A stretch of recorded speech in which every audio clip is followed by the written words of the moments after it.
ఏంటమ్మి ఏంటి అలా నిలబడినారు?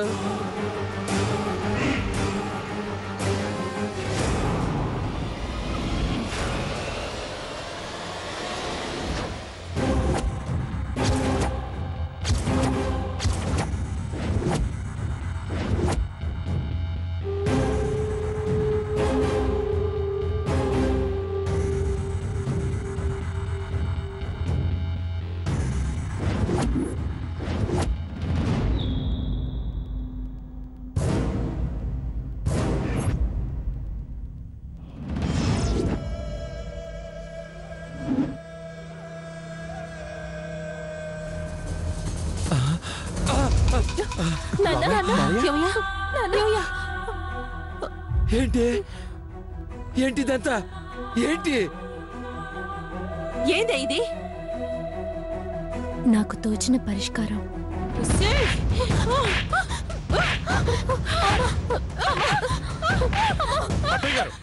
ఏంటిది? ఇప్పుడు కావ్య మీ కూతురు కాదు, నా భార్య.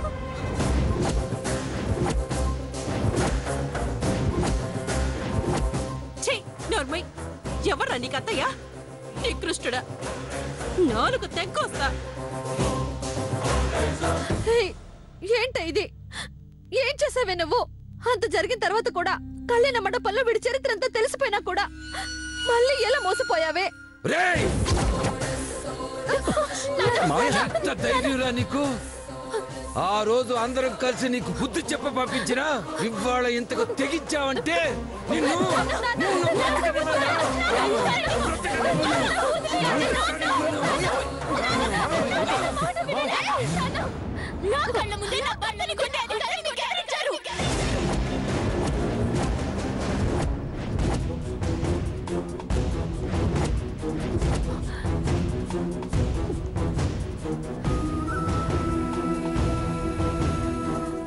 ఏమన్నావే? నాన్నకి అధికారం లేదంటావా?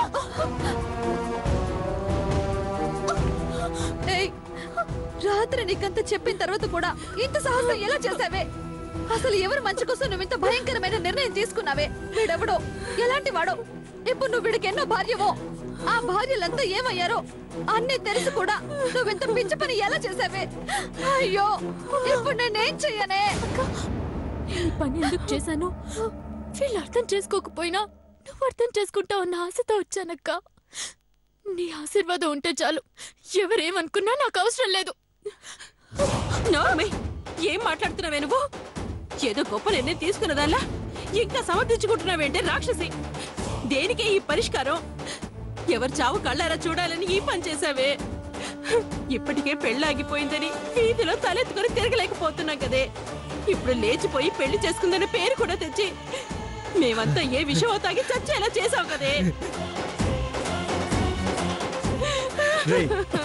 నా మరదల అమాయకురాలరా, దానికి ఇంత ధైర్యమే లేదు.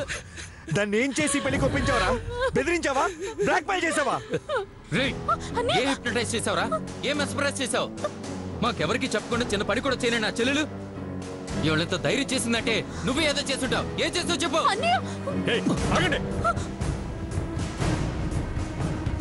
నేను ఎలాంటి వాడినో మీకు తెలియకపోవచ్చు, కానీ నా మనసు ఏంటి అనేది కావ్య అర్థం చేసుకుంది. అందుకే తనంతట తనే వచ్చి పెళ్లి చేసుకుందామని అడిగింది. హిప్నటైజులు మెస్మరైజులు గాని చేస్తే ప్రపంచంలో చాలా మంది ఆ పని చేసే పెళ్లిళ్ళు చేసుకునేవాళ్ళు.